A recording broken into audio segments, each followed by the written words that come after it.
In this video, I'm going to talk to you a little bit about some pretty affordable setup for if you're going to start doing a lot of propagation. So the first thing is, it's really nice to have a greenhouse.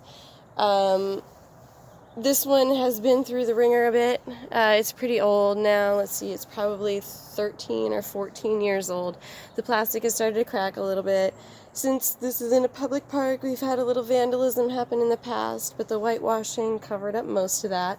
The vents that you see on the top of it are supposed to open automatically from having a pneumatic oil inside of them, but just from them being a few years old, well, quite a few years old, over a decade old, those valves have kind of stopped working, and it's a replaceable item. But for now, I just kind of manually pop them up so that the windows will be open when they need to be, and this serves us pretty well. We do quite a lot of propagation in this little greenhouse. The inside setup that I have for the greenhouse is actually pretty simple. I've got these long plastic or sometimes metallic benches that have nice big holes in them so that if you need good drainage for the plants that you're propagating, the water can just fall down from that instead of puddling up. And then for the flooring in here, we used to have pea gravel down. It's still under there somewhere, but it's not as effective for weed barrier as I thought it was going to be, so I started putting down soil bags. And so far, they've worked out just great. There's a couple of areas where the weeds have come back from growing through like the margins of where the plastic touches, but for the most part, it's pretty good. Towards the back, you see my fan back there. That's on a thermostat, and so when it gets to be a certain temperature in the greenhouse, the fan will kick on to try to cool it off. The one thing that I don't really like about this greenhouse is that the back vents, that's all one solid piece with the back panel for the plastic that came with this kit. And to promote much better airflow and keep the temperature lower, I would probably want to replace those top two triangles just so that you can get a full throughway path. And then that would work out a lot better than I think what we have going on right there. Underneath these flats, I have bottom heat in a lot of places. This giant mat is probably a 5-foot mat, and it's really old. It's a rubber mat.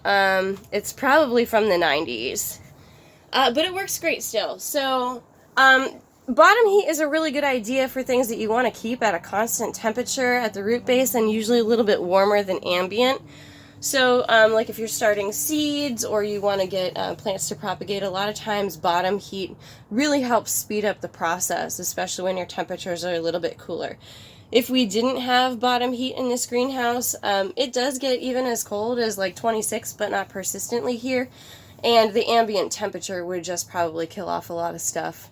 But with the heat mats, the plants are in close enough proximity that even in like the coldest winter times, if I just have these going on overnight, they'll keep the greenhouse to a sustainable temperature so things don't get too chilly in here. It's a good idea if you're going to do that to have these on like a timer, because then you can control the temperature. Like if you only wanted to go on at night, say for example here our temperature swings are probably from 40 degrees Fahrenheit to like 70 degrees Fahrenheit, and that fluctuation is pretty big for the day, and you wouldn't want the bottom heat exacerbating your heat problem if it's going to be a warm afternoon. Underneath the benches I have a Mr. Timer that I can program to go on at a certain interval. This one only goes off every 4 hours, and then you can program how much time the duration of the interval is. For a much larger setup or something that you need to have at a much higher humidity, you would probably want to find a Mr. Timer that has shorter time between intervals, so maybe like a half-hour interval, 1 hour interval, 2 hour interval, depending on what you're trying to propagate and how humid it needs to be. This one, for my intents and purposes, works just fine. And then I have a splitter on here so that I can go to this mist system that I'll show you in a second.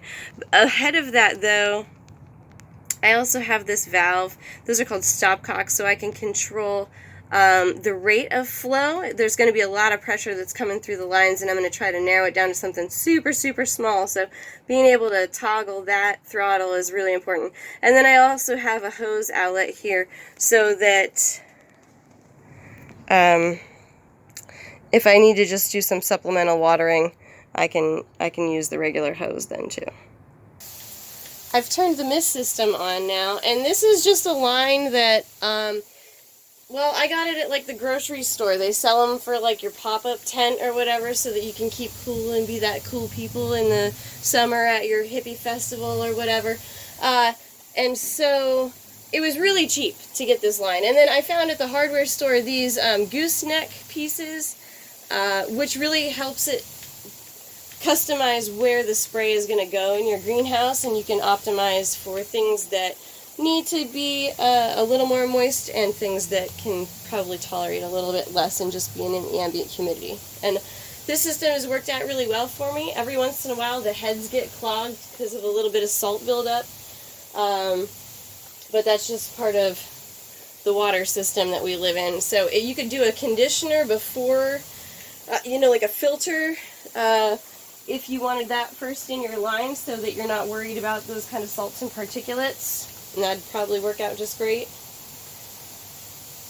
Or I just soak them in like a vinegar solution to try to break down those pieces, and it works out really great.